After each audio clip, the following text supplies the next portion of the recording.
only got left. It's story time, guys, gals, and non-gender specific entities.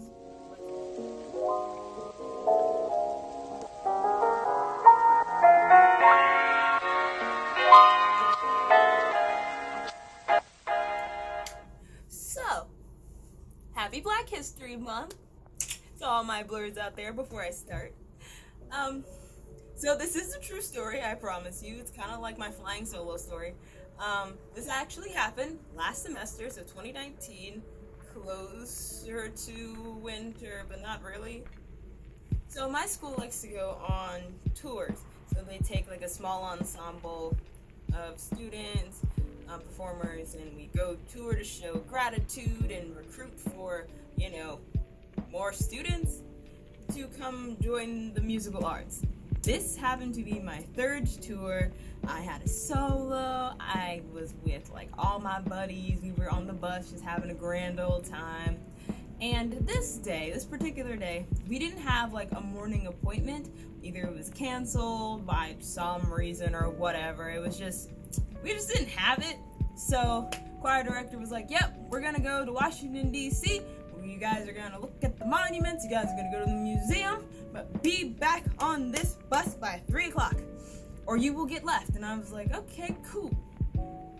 That's fine, Danny, okay. So I ended up linking up with 3 guys to go places. For the sake of their protection, we're gonna call these 3 guys Perry, Lance, and Damien.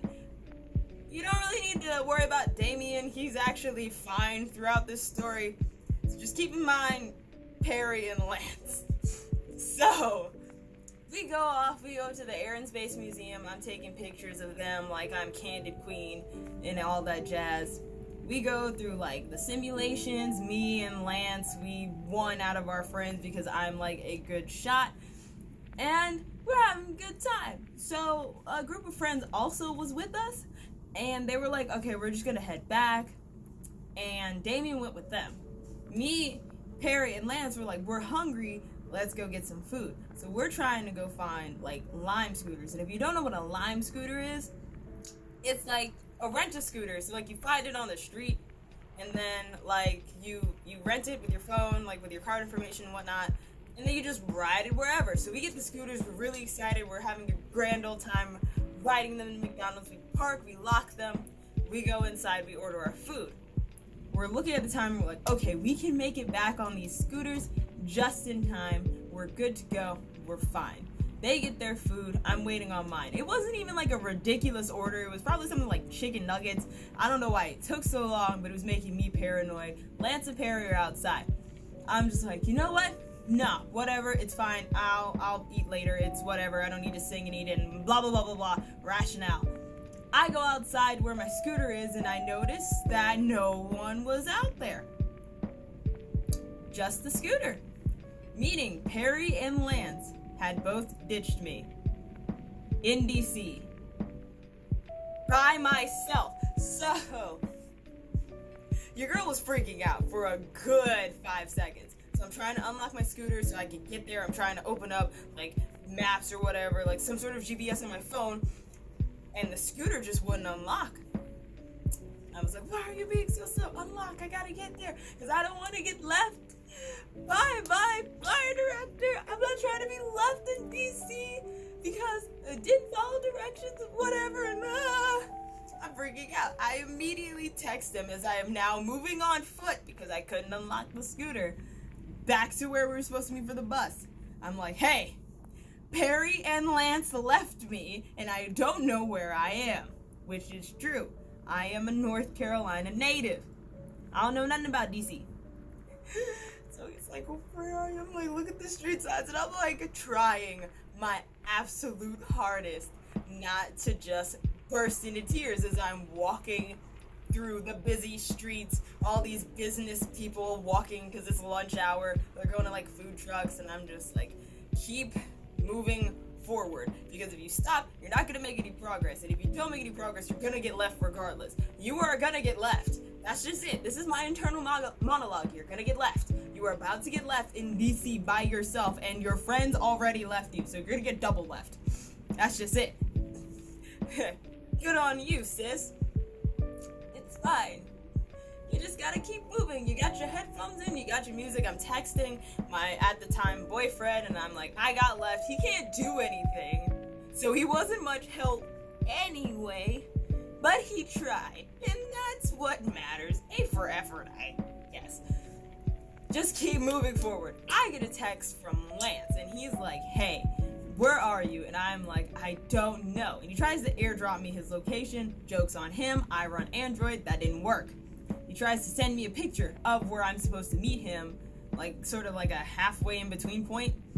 And for some odd reason, my phone doesn't like to download pictures on like messages, except when I'm on Wi-Fi. So I'm just like, this isn't working. I just need to keep moving.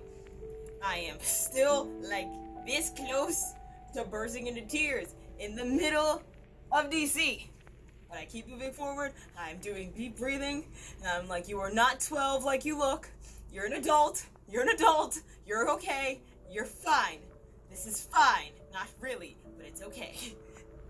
I end up actually like pulling myself together and going to a little booth where there was a security guard. I was like, which way to the Washington Monument? He was like, oh, just go straight down that way. Just keep going straight. You'll get there. And I'm like, thank you. I can do that. This is something I can do, sir. I know relatively where I am now. I'm looking from side to side and I'm like recognizing these places, these buildings, and I'm like, okay, we're doing good. We're doing fine. He's not going to leave you, I don't think, but we're still not sure. I ended up seeing Lance at like sort of the halfway point that he told me to meet him.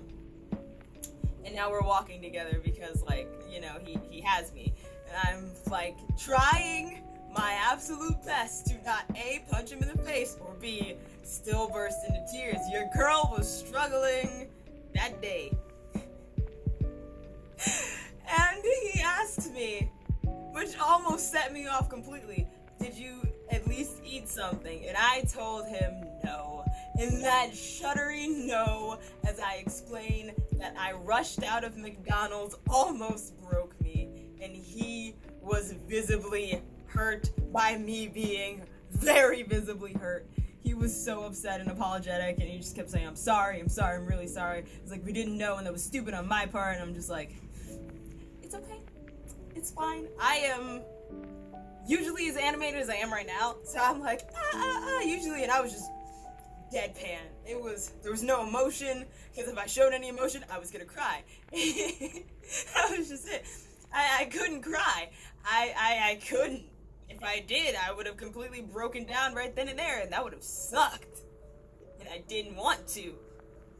I get close to the bus. It turns out there was another large-ish group of us that was late as well, so they weren't going to leave me without leaving like a good chunk of the ensemble that came with us. So I was fine in my paranoia, fear, and just generalized upsetness. I was fine, but I didn't know that. Lance explained to me this as we were walking to the bus, and I saw that group go onto the bus. That was not okay. He was like, I'm gonna give you my burger that I had. I had an extra burger, and I'm like, no, you don't have to do that. It's fine. I'm good. He's like, no, you're not good. No, and I'm trying to just like, stop talking to me. Leave me alone. I'm upset. And he's so apologetic. I get on the bus. I'm getting on the bus. My choir director puts his hand on my shoulder and he's like, are you okay? What they did was so wrong and just disrespectful. And I'm just like, The thing is, we were supposed to be back at 3 because right after that whole thing with the monuments and all that jazz, we're supposed to go perform at a community college. So for adults like us, adults. So I now have to perform my solo, trying not to cry. I get on the bus. I don't talk to anybody. I keep my headphones in. My, at the time, boyfriend had apparently texted my mom saying that I got left, and I had to text her saying I was now on the bus and was in, regular custody of the professors and all that jazz. And everyone's looking at me like, hey, you okay? And I just shake my head, no, really not. Perry comes up and he's like, hey, yo, I'm really sorry. I didn't mean for that to happen. And I'm just like, it's fine. Because that's all you can say. That's all you can do. It's fine. I go, everyone's trying to like cheer me up a little bit. I'm faking it till I make it. I didn't cry. Thank God. Because that just would have been a whole mess. And then we continue on and we go back home. So that was an event.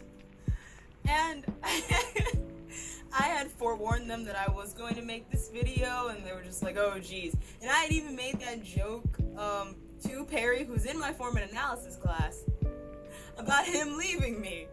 And like, it's not funny, but it is kind of funny in a sense. And I'm just like, there's not much you can say about that. I got left in DC. It's a good story. I mean, 100 bad days makes 100 good stories, and 100 good stories makes me fun at parties. That's it. That's all it is. So, moral of the story is, keep moving forward. So, hashtag meet the Robinsons. It was an event. Until next time, Space Cadets. See ya.